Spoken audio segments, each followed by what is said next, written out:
Selanjutnya, saudara-saudara sekalian, adalah bahwa apa sih sebenarnya isi dari konstitusi itu? Jadi apa isi muatan yang termuat di dalam konstitusi itu? Nah, tentu kita di sini ada beberapa menurut Steinbeck melihat bahwa jaminan terhadap HAM dan warganya. Jadi konstitusi kita itu adalah sesungguhnya mengatur terkait dengan apa sih namanya? Mengatur terkait dengan jaminan, mengatur terkait dengan eh, jaminan daripada HAM. Ada sebuah jaminan yang pada HAM dan warganya. Nah, itu filosofinya daripada sebuah konstitusi. Nah, terus kemudian yang mendasar itu adalah isinya adalah mengatur. Jadi kalau tadi itu HAM itu hak asasi manusia terkait dengan menikmati air, tanah, udara, itu hak asasi dari yang mendasar yang harusnya diatur dalam konstitusi kita. Yang kedua adalah apalagi yang terkait dengan susunan ketatanegaraan yang fundamental, yang paling pokok.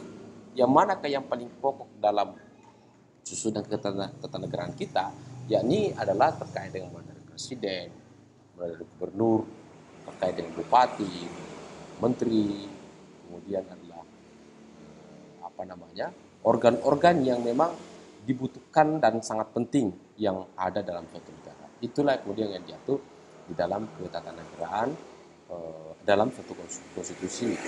Kemudian ada pembagian dan pembatasan tugas ketatanegaraan ini bersifat fundamental. Jadi sesungguhnya pembagian kekuasaan itu sudah disebut dalam teori pembagian itu separation of power, pembagian pemisahan kekuasaan. Yang manakah yang dimaksud dengan separation of power, pembagian kekuasaan itu? Ya itulah pembagian, ada yang berkuasa untuk membentuk undang-undang, ada yang memiliki kuasa untuk menjalankan undang-undang, dan ada yang memiliki kuasa untuk menegakkan atau mengawasi jalannya suatu undang-undang. Presidenlah yang menjalankan bahwa eksekutif, legislatif kemudian mencoba untuk membentuk perundang-undangan, dan DPRD provinsi, DPRD kabupaten kota, kemudian ada di tingkat Mahkamah Agung, Mahkamah Konstitusi, termasuk polisi, jaksa, itu semua bagian daripada pihak-pihak yang mencoba untuk melakukan pengawasan terhadap jalannya suatu peraturan perundangan. Itulah yang saya sebutkan dengan separation of power, pembagian kekuasaan. Ada juga dikenal dengan delegation of power. Delegation of power itu adalah pendelegasian kewenangan yang diatur di dalam konstitusi tersebut. Ada delegasi kewenangan. Jadi seperti yang saya melihat bahwa di dalam sebuah diskursus kita di hukum tata negara, melihat bahwa apakah kemudian konstitusi itu idealnya gubernur itu idealnya tidak perlu diatur, misalnya tidak perlu diatur, tidak perlu, maksud saya gubernur tidak perlu dilakukan pemilihan. Ya. Kalau kami melihat bahwa gubernur itu tingkat gubernur tidak perlu ada pemilihan, yang ada pemilihan itu adalah di tingkat kabupaten dan kota saja. Itu ada pertimbangan lain. Akan tetapi karena mengapa secara teoretik kami menganggap bahwa gubernur itu merupakan delegation of power. Jadi gubernur itu adalah presiden yang menjembat di tingkat provinsi-provinsi yang tersebar di seluruh Indonesia. Itu yang maksudnya. Miriam Budiarjo melihat bahwa isi daripada konstitusi itu adalah organisasi negara. Organisasi, ya organisasi, yaitu adalah bagian-bagian yang teratur di dalamnya, organ yang ada dalam suatu negara, itulah kemudian diatur di dalam negara, dalam suatu konstitusi. Kemudian isinya tentu harus HAM. Ada HAM, hak asasi manusia. Ada hak asasi manusia diatur. Ini tadi saya katakan ada hak ideologi, pertahankan ideologi, berkumpul berserikat, hak untuk menikmati kekayaan bumi, laut, serta isi. Kemudian ada prosedur perubahan. Jadi ada prosedur perubahan jika kemudian konstitusi itu dilakukan. Itu dimuat semua dalam konstitusi.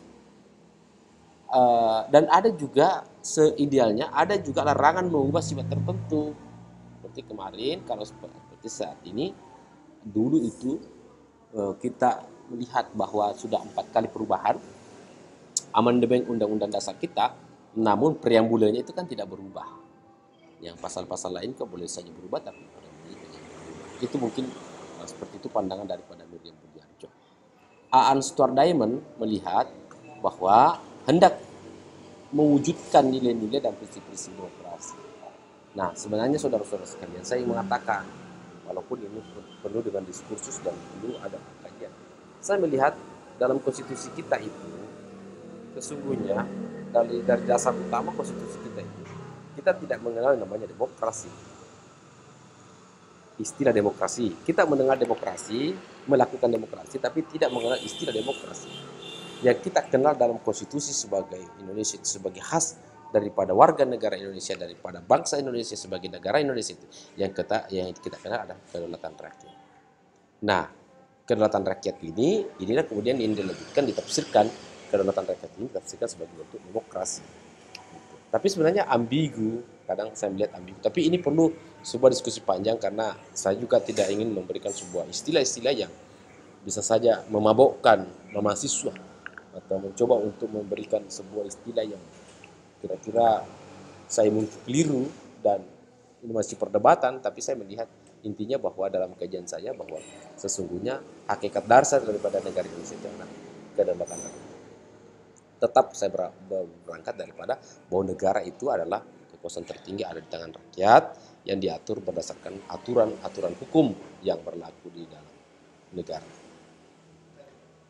Yang selanjutnya adalah Stephen melihat bahwa suatu kerangka kerja yang mengatur satu, suap pemerintah yang demokratis. Pembagian kekuasaan kayak tadi ada pembagian kekuasaan separation of power, harkat dan martabat individu. Ya, saya kira kalau kita di Indonesia, di negara Indonesia itu harkat dan martabat individu diperjuangkan. Di mana bisa dapat diperjuangkan? Dilihat keadilan di sila kedua itu, kemanusiaan yang adil dan beradab itu, kata adil itu menunjukkan adil secara individu. Kalau di sila kelima ada juga kata adil, keadilan itu menunjukkan bahwa adil secara kelompok. Nah, terus kemudian kesetaraan di hadapan hukum, equality before the law. Dan kemudian ada hukum, ada rule of law, the rule of law, ada sebuah aturan. Jadi pada prinsipnya bahwa yang keempat, menurut Stephen ini, kesetaraan di depan hukum itu menunjukkan bahwa negara Indonesia itu juga adalah tidak membeda-bedakan antara satu yang lain tentang keberadaan dia di depan hukum. Semua adalah sama, artinya kalau dianggap semua adalah sama berarti semua dapat diproses secara hukum ketika ia bersalah. Dan kemudian dalam konstitusi kita itu, dalam konstitusi menurut pandangan Stephen itu juga adalah ada hukum sebagai kekuatan. Denny Indrayana melihat pemisahan kekuasaan dan perlindungan HAM. Jadi tentu ada pemisahan kekuasaan, dua aspek melihat dengan perlindungan HAM. Kemudian Jean-Eric Lani melihat bahwa tentu ada HAM dan pemisahan lembaga kekuasaan. Saudara-saudara sekalian, bahwa kalau kita melihat beberapa pandangan di atas terkait dengan isi daripada konstitusi, memang menghendaki dua hal yang paling prinsip, adalah pemisahan kekuasaan, yang kemudian adalah pentingnya adalah perlindungan terhadap hak asasi manusia.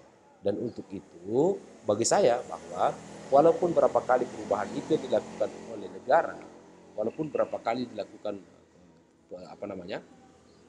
dilakukan perubahan terhadap konstitusi kita, namun prinsip-prinsip dasar bagi saya yang harus diakui negara atau dijalankan negara itu harus diperjuangkan dan mempertahankan yang namanya hak asasi manusia, dan kemudian hak asasi manusia, dan kemudian adalah pembagian kekuasaan untuk tetap kita jalankan. Untuk itu tidak perlu lagi ada perdebatan terkait dengan undang-undang yang dibikin, maunya siapa, maunya presiden kah, misalnya contohnya Omnibus Law, maunya presiden kah, maunya legislatif kah. Intinya kalau kita mau konsisten, maka persoalan itu adalah kita serahkan kepada legislatif.